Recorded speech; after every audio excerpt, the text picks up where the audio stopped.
Hi there. So today I'm gonna do a little bloom pour on a small hexagon tile that I picked up from Home Depot.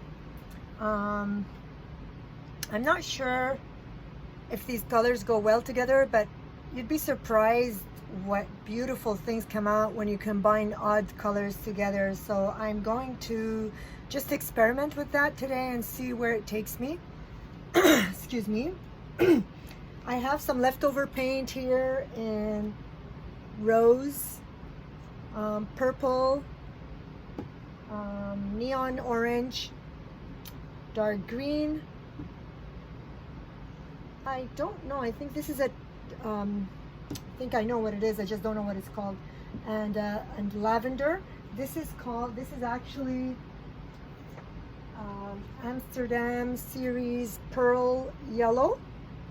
This is what this is, and it just gives it like a beautiful pearly white with a yellow shimmer. I'm going to try to see, there's way too many. There's 2, 4, 6 colors. Normally you don't need that many. Like 3 colors makes beautiful blooms. But I'm gonna experiment because I have these colors left over, and I thought, you know what, why not? Let me just try it out.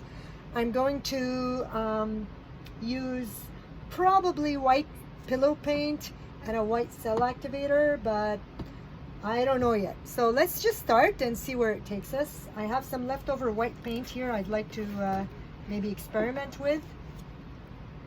I'll pour some onto the tile. The thing is, when you have a spinner like this, a cake spinner, and I will spin it because it just spreads the bloom so evenly then, you know, instead of tilting it. You don't have as much control when you're tilting. I mean, you do kind of to a certain extent, but the paint spreads far more uniformly across the tile when you spin it. So when you have a spinner that you can use to spin, you don't need as much paint on the tile. I put a bit, and I just like tilted a bit to spread it as much as possible. There's a few bubbles.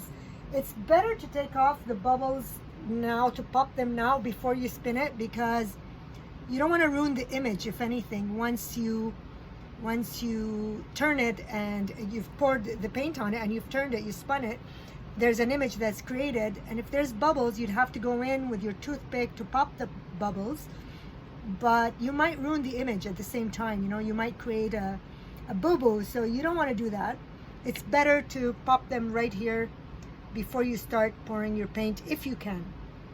Otherwise, you still might have to do that later anyway. There might still be some bubbles, but you try to limit the number of times you go and poke your painting. So a rule of thumb, the way I work, you know, with blooms and pours and these kinds of techniques, you need to be mindful of the pigment, whether it's the color that you're using is transparent or opaque. Best performers are the semi-transparents, semi-opaques, and transparents are the best. Opaques are heavier, they're denser, they don't allow the other colors to go through, but if you really like the effects of having cells within cells, colors within colors, it's best that you use transparent or semi-transparent paint. Most of mine, these are all transparent, semi-transparent, except for this one, the lavender, is actually opaque. So if I put this on, I should start with the opaque on the bottom, because if I put it on top, it's just gonna cover all the other colors underneath it. It won't come out, it won't create that nice cell that I'd like. It's best to use it on the bottom, and then it's not too heavy and it won't submerge all the other colors that way. So I'm gonna start with this color. I don't know what's wrong with my throat today, but please forgive me. I'm like clearing my throat every 2 seconds. I have no idea why. And what I do normally is just put a puddle in the middle. See how my paint is not very thin, but it's not thick at all. It drips very easily off of the stick, as you could see. But it's not liquid per se. It's like warm honey, as they say. And honestly, like, don't try to understand what it means. You'll get used to it. I really don't. I never understood what warm honey is. Like, there's no texture to warm honey. I know it's a little bit more liquidy, but how liquid is it? You know, I don't know. But you'll get the hang of it. Next, what I do is, aside from the transparent and non-transparent, I try to layer through the non-transparent color, one or two at the most in the middle, maybe another one, but one would be on the bottom, the second one maybe in the middle, but I don't have a second one today. Then you layer the colors in order of either something that is complementary to this. So let's say the complementary to this would be this, like something that complements it, not complementary colors, rather. It's something that complements the color. So like pink and mauve would go well together because they're kind of from the same family. So you can do that. You can either put this and this, or you do one light color, one darker color, one light, one darker. And ideally on the top, before you put the cell activator, you would use a shimmery color, like something shiny or metallic would work really beautifully at the end. So here today, what I'm going to do at the top is I'm going to use this shimmery pearlescent pearl yellow from Amsterdam series, standard series. There's a lot of bubbles here from the stirring of this purple one here, the mauve that I had. So I'm going to try to pop these little ones that I see. The rest I don't have much control over. That's okay. So today I'm going to try to do it like this. I'm going to put a light color, a darker color, a lighter color, darker color. I'm just going to play around, see where that takes me. I'm going to put a darker, this one is pretty thick, although I thinned it out a bit. My pouring medium that I use to thin out my paint, I use polyacrylic and Watco, but I haven't used it in a long time, so it's kind of thick. So I've added a little bit more of the polyacrylic because the polyacrylic is thinner than Watco. I just added just now, like what you saw me adding in this little dispenser here. I put polyacrylic in here. So now it's thin enough to my liking. I'm gonna just drizzle it all around like this. If you do this, it will give you like different shades of blues all around rather than just in the middle. So I like this. I don't know, some people prefer doing puddles, all full colors on top of each other, but I like this idea. The next thing I'm going to use is I'm going to use a slightly darker color, which is this rose pink. And finally, I'm going to venture with this orange. I don't know, man. I feel like this orange is not gonna look good, but hey, I'm gonna try it. Okay, we're here to have fun. I'm gonna try it to see what it looks like, this fluorescent orange. And then a dark forest green. I really don't like these colors, but hey, we're playing around, we're gonna have fun with it, so why not? Okay, worst case scenario, we're gonna dump this in the garbage and just like scrape it off and start over and do something pretty. But for now, we're going to do this and we're going to have fun with it and see where it takes us. Let's see here. I haven't checked the consistency of this one, but it seems like it's fine. No, it's a bit thick. So, like I said, these are older paints. They've been, I think I've mixed them for a couple of weeks now, or even more, 3 weeks. They're sitting around.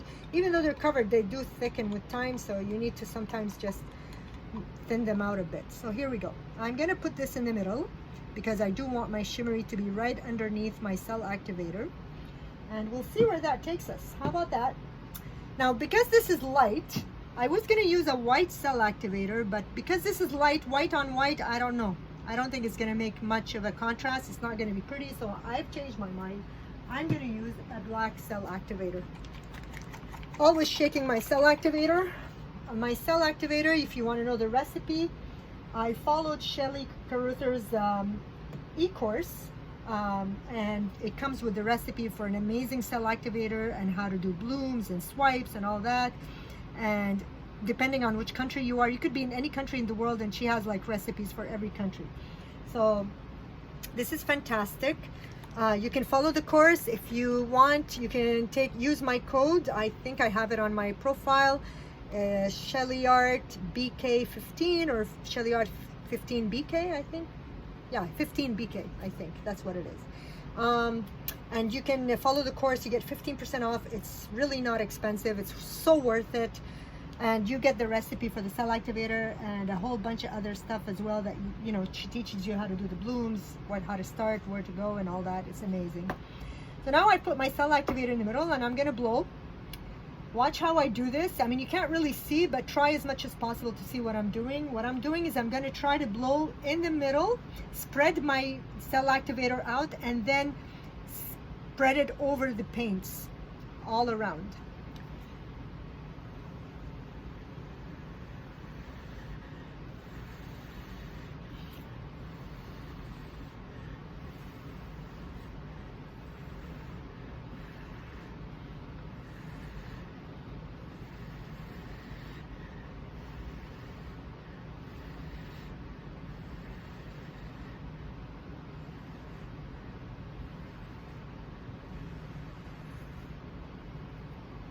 Now it's just a waiting game. You wait a bit and you wait until the cells start to form.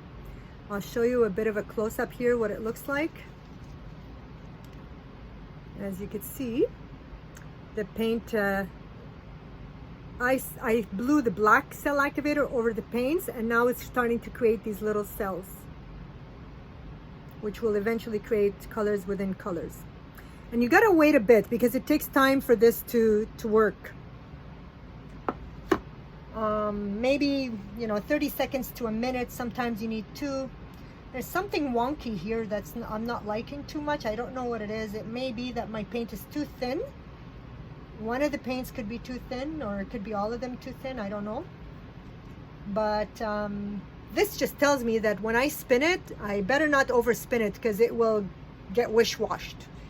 You spin a little bit when the cells are not perfectly round, because you don't want it to become a mishmash of colors and just washed out colors. You want it to have nice cells. So I will spin it and come back here, but because I'm going to put it in my spin box, but I don't spray paint all over the place, and I'll come back and show you what it looks like if you hold on. Not even a minute, not even. I'm right here.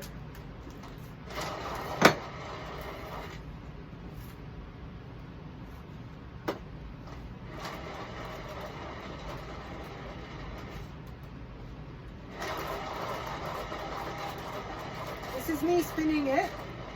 I don't know if you could see, but basically this is my cardboard box, and I have my spinner in here. It's a cake spinner.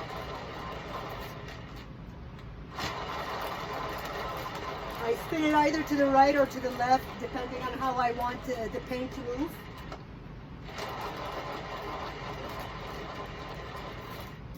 And then I'll pick it up and I'll show you just now what happened and where I'm at. So if you could see right here, you see how the paint uniformly spread? It's really nice. I'm afraid it will drip, but anyway. The great thing is it did spread uniformly, and there's a lot of cells within cells. The only problem is I don't want to overspin it. So what I'm going to do is I'm going to just try to move the paint a little bit to this side to cover the corner that was not covered by paint. I'm going to tilt my tile around to cover it.